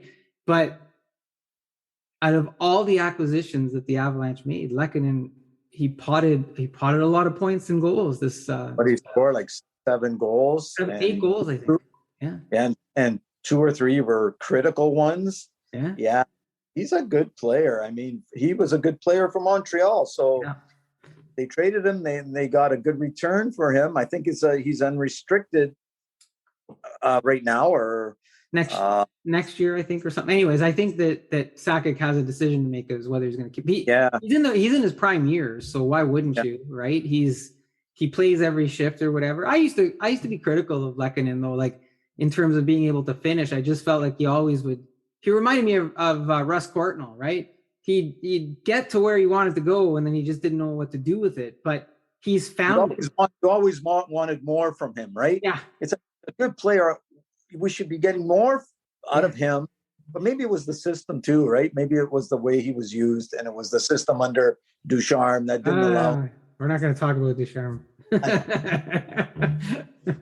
But I was happy there. I've never seen so many fans happy after like cheering for a player who got traded away, wanting him to win, right? Like they were cheering for Lekkonen. The Habs fans were cheering for Lekkonen to win the cup, but maybe not so much for Corey Perry. Yeah, poor guy. I kind of feel for him. 3 years in a row, he was there with Dallas, with Montreal, now with Tampa. I mean, to make the finals 3 years in a row, that's something, in itself, and not to at least win one of them. I mean, well, what do you do, right? Wild. Yeah, he's like lucky. He made all 3. So I don't know. That's got to be a feather in his hat too. It's like, hey, I was on really good teams. We made it to the finals. We didn't win it all, but we made it there. But yeah, it's got to be hard, eh? And you go like, what does he do? I mean, he's got one more year on the contract with Tampa, but does he play it out, or does he go to the Toronto Maple Leafs? Wait, if the Leafs want to get into the finals, maybe go to the Leafs, man. Do you know that they released the odds? Released the odds for 2023, and the Toronto Maple Leafs are second behind the Colorado Avalanche, second to win the Stanley Cup. Now, they don't have a goalie because the goalie might leave. Their number one goalie might leave. And they were ousted in the first round again, right? For I don't know how many years. But they're picked. Like we just watched teams like the Florida Panthers who are involved. They're one good coach away from really maybe taking the next step, maybe a couple of plays, right? Look at the evolution of the New York Rangers. Excellent team. Right? I was just like you've got teams out there that I look at them and I go, Toronto Maple Leafs are being picked second right now to win the cup in 2020. I'm not sure up those numbers or those odds or whatever, or those rankings. I saw that too, and I thought, oh, come on. You got to at least have the teams that made it to the Final Four ahead of the Leafs, right? At least those teams have to be ahead of the Leafs. Even Edmonton. I mean, they made it to the, they've got to be there. You can't put who makes these things up. It's maybe it's Sportsnet, betting app odds, whatever those. Sorry, could you say that again? Oh, see, even I'm having trouble hearing you. Even Alexa doesn't like it. Alexa's got it. Alexa, stop. See, even Alexa doesn't like the Leafs winning. She's like, okay, I'm having trouble hearing you. But Gui, I heard Philly Florida hired Paul Maurice. They did as their coach. So now he would coach Toronto too. So he's a good coach. I think for Florida, for that group of players, if they all stick together, depending on what they do. And that's probably why he took it. They are going to have a good team next year. And say, what happened to Carolina? Carolina's not in the top 5. Like, come on. Hey, speaking of coaches, Luke Richardson just signed head coaching with Chicago Blackhawks. I seen his name thrown around. So he did, with Chicago. Yeah. Oh, he's gone. The Habs will miss him. I really like Luke Richardson. I thought he was a good influence on the bench. And how about Barry Trotz said he's taking a break? Yeah, I guess he didn't want to go anywhere. Didn't want to go back to Winnipeg, his hometown or whatever. They really wanted him to go there, but he's got a year left on his contract. They're paying him $4 million. I'm going to stay home and relax, and maybe next year see what happens. There's going to be other openings again. Who knows? And we get John Tortorella back with the Philadelphia Flyers. I know, a lot of retreads, A lot of things that just keep going round and round and round the same circle. It's like these, I don't know, Tortorella. Why didn't the Flyers, was Rick Tocchet ever considered there? I'd heard that he was. Yeah, I'd heard that he was. Why not bring Rick Tocchet, an original Flyer, back? Bring him back to Philadelphia and get them going. They would have loved Tocchet there. I'm not sure why they didn't do that, but Tortorella again, it's like, he's going to, I don't know, like I look at him and he just eats teams up. Like, I don't know what a 4-year contract. 4 years of John Tortorella in Philly. He's not going to last 4. He's going to lucky if he's there for 2. The other fellow too, Pete DeBoer. Where did he end up? He went Dallas. Dallas. 2 months out of a job, you're no good here, and you're the best fit over here. And one guy who's never gotten another shot that should have. You probably know who should have gotten another shot. Yeah, the guy from the Soup. Ted Nolan. Who? Teddy Nolan. Yeah. Teddy Nolan should have gotten another shot in the NHL. He should have. And he didn't, right? He deserved it. He did deserve it. Yeah, he did deserve it. And you see all these other coaches that are being recycled. But you know why? The answer is that Teddy Nolan, he wasn't gonna, he's his own man. He's his own person, right? And sometimes that's good and sometimes that's bad. And I think in the NHL, it's bad because if don't kiss up to the GMs and, they called him a GM killer, which he wasn't. I mean, he didn't get along with John Muckler. How many coaches don't get along with their GMs? A lot of them. John Tortorella never got along with one single GM, right? Or sometimes very many players either. Right. Exactly. But Teddy Nolan paid the ultimate price. It's like, you'll never coach again. And the poor guy hasn't. He deserved it. I think he should still be coaching. Yeah, I'm with you. Yeah, a lot of coaching, and there's a lot of player rumors out there as we're heading towards the July 7th draft. Josh Anderson has been rumored to be traded almost to every team, almost every day. They have him in New Jersey. They have him in Edmonton. They got him all over the place from Montreal to somewhere. Outstanding for the Habs is Carey Price. He says he doesn't have an answer yet. He may not have an answer till August. Yeah. So they don't know what's going on there. And then, there's the forever ongoing, who are the Canadians going to pick first overall? Is it going to be Shane Wright? Is it going to be Slafkovsky? Is it going to be Cooley? I think that's going to be Shane Wright. I mean, they're not going to. go off the board and do anything crazy. They're going to pick that guy. And if Montreal does trade Josh Anderson, they're going to get a boatload of stuff back for him, or the people that the new GM wants, Right. and maybe draft picks, right? It's going to have to be a really good player, young player, and draft picks for Anderson if he lets him go. I think Anderson loves Montreal. Yeah, I like Josh Anderson. He grew up a Montreal fan. His whole family, they're all Habs fans. Not that it means anything, but I think if they do get rid of him, they're going to get a lot back for him. As for Carey Price, who knows? Who knows what's going to happen there? I hope Josh Anderson sticks around. It'd be nice if the Habs could move Joel Armia or Yoel Armia. Yeah, he's sort of didn't do much, but we've digressed into all these. We got caught up in the rumor mill of what's going on in the NHL as we were talking about Colorado and the Tampa Bay Lightning, and that we do have new Stanley Cup champions. And this is the last part. We'll end on this. I said earlier, I don't know if the Tampa Bay Lightning are really Stanley Cup champions for the last couple of years. And if Brian was here, I'm sure he'd be on me for it. But because I said, are they asterisk champions? If the Tampa Bay Lightning had beaten the Colorado Avalanche, then maybe I would say they're for real. Are they a good hockey team? They're a great hockey team. They got a lot of talented players and a jerk in Kucherov. But he still has talent on the ice. But if you think back, they didn't play full 82 game seasons the last two seasons. Nope. They didn't follow all the rules that the other teams followed, because they got to go 18 million over the cap last year, right? Which means they got to sign a whole bunch of extra players that the other teams didn't have the luxury of signing, all within the rules because we followed the rule book, right? But the reality is they were 18 million over the cap.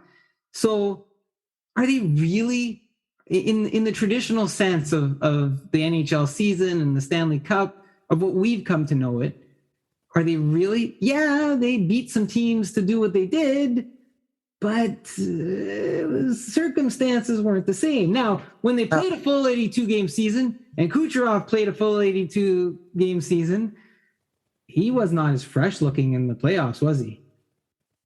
No, but then again, too, everybody played under the same rules, right? The same rules, the same games, the same times. You can't with extra talent. A win. I mean, they won the cup. They won the cup. I mean, you can't take that away from them, really, if you think about it, right? Because every other team had the same opportunity to do that. No, they didn't. They didn't. Well, have the same opportunity. Not with the that $18 million cap that they were able to utilize. The third and fourth line of the Tampa Bay Lightning was not this season as it was last season. No. Their third and fourth lines last year, they were like team's second lines. I mean, they had a great third line, and then their fourth line would be like a third line on a team. So yeah, they had like two first lines and two second lines on that team last year. So yeah.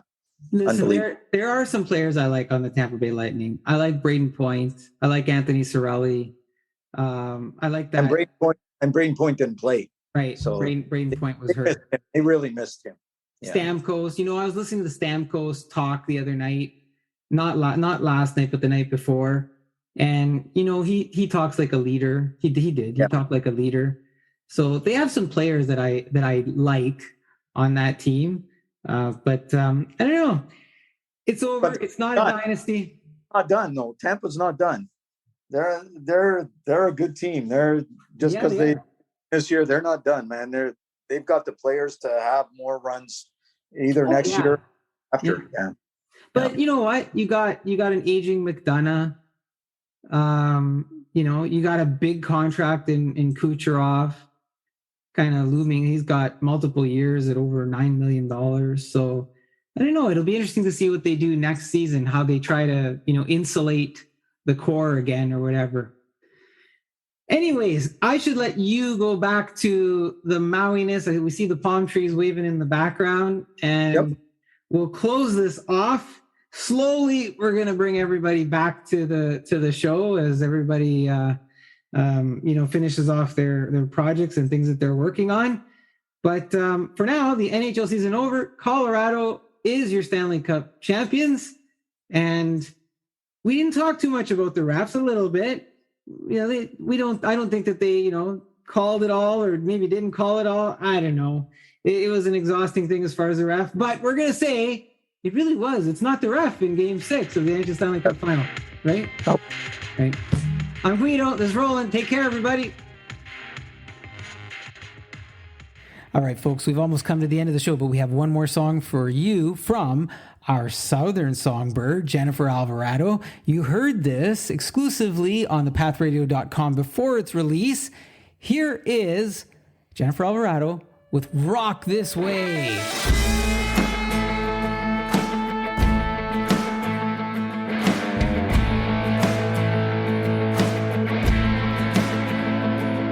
Like a crazy train moving on down the track. Too scared to look forward, don't want to look back. Like a bird free falling in a neon sky. We were born to take it easy on a sweet slow ride. Like a burned out jukebox still plays rock and roll. Your love soothes my soul. We're gonna rock this way to the beat. Steady as a drum, we're gonna prove us right and prove them wrong. When we keep on keeping on, like your favorite song playing on the radio and singing out at the top of your lungs. We're gonna rock this way to love. Don't let the sound of your wheels while they're turning ever drive you crazy. You gotta keep on, never stop believing and holding me, baby. Walk this way while you give me a kiss. Can you handle this? We're gonna rock this way to the beat. Steady as a drum, we're gonna prove us right and prove them wrong. When we keep on keeping on, like your favorite song playing on the radio and singing out at the top of your lungs. We're gonna rock this way to love.